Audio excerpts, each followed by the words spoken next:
Kumusta kayo mga koys? Pakita ko lang sa inyo kung paano mag-change oil kahit kayo na lang yung gumawa sa bahay. So, kailangan nyo lang itong 8mm na socket wrench tsaka 19mm. Pati itong flannel, yung embudo.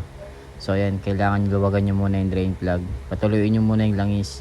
Ingatan nyo nga pala itong dalawang part na to. Punasan nyo lang to mamaya para pag ikakabit na malinis na. So, ayan. Pag na-drain na lahat ng langis, tanggalin nyo naman yung dipstick. Punasan nyo yung dipstick pati yung pinaka-oil filler para walang pumasok na alikabok mamaya or dumi kapag ilalagay na yung bagong langis. Kapag tumulo na nga pala yung mga langis sa drain plug, tanggalin nyo naman tong oil filter. Diyan mo gagamitin yung 8mm. So, kapag natanggal nyo na yung mga tornilyo dyan, itabi nyo, baka mamaya mawala Mahalaga yan. Dahan-dahanin nyo lang bunutin yung oil filter na cover.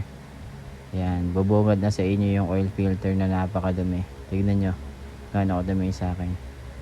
1,500 nga pala yung mileage bago ko pa palitan yun, pati yung langis.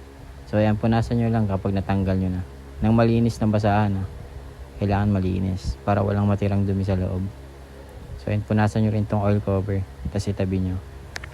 Kabit nyo yung bagong oil filter. Ito, sundan nyo lang to kung paano para hindi kayo malito. Madali lang naman kasi may guide yan. So yan, pasok nyo lang yan. Tapos okay na yun pag pumasok. Saktong higpit nga lang para tong tatlong 8mm na tornilyo Huwag masyadong mahigpit kasi kapag naputol yan, mas malaking problema yan. Mahirap tanggalin yan, machine shop nyo pa. Pag nahigpitan nyo naman, isunod nyo yung drain plug sa ilalim. Punasan nyo muna yung punasan nyo muna yung pinaka mount ng drain plug para malinis, walang pumasok na dumi. Yan, so ganyan yung tamang ayos nung spring tsaka nung strainer kapag kakabit nyo na tong oil filter plug. I-hand tight nyo muna bago nyo higpitan ng ratchet para hindi ma-lost thread. So ayan, isasalin ko na tong langis. Meron nga pala akong sukatan para sakto lang yung langis na ipapasok ko sa makina. So sa ngayon 850 ml yung ilalagay ko para sakto lang. Shell Advance Ultra nga pala yung gamit kong langis. Ngayon ko lang ito gagamitin kasi sabi ng iba gumagamit nito okay sa makina nila. So itatry ko to ngayon. So isasalin ko na ngayon itong 850 ml na langis.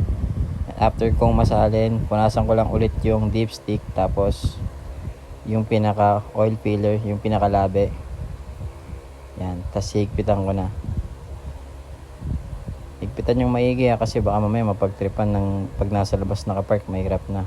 So yan, i-start ko na nga pala siya para umikot yung bagong langis sa makina. So ayan, gumanda na yung condition. Nire-reset ko na nga pala ulit yung yung basihan ko ng mileage. So ayun lang.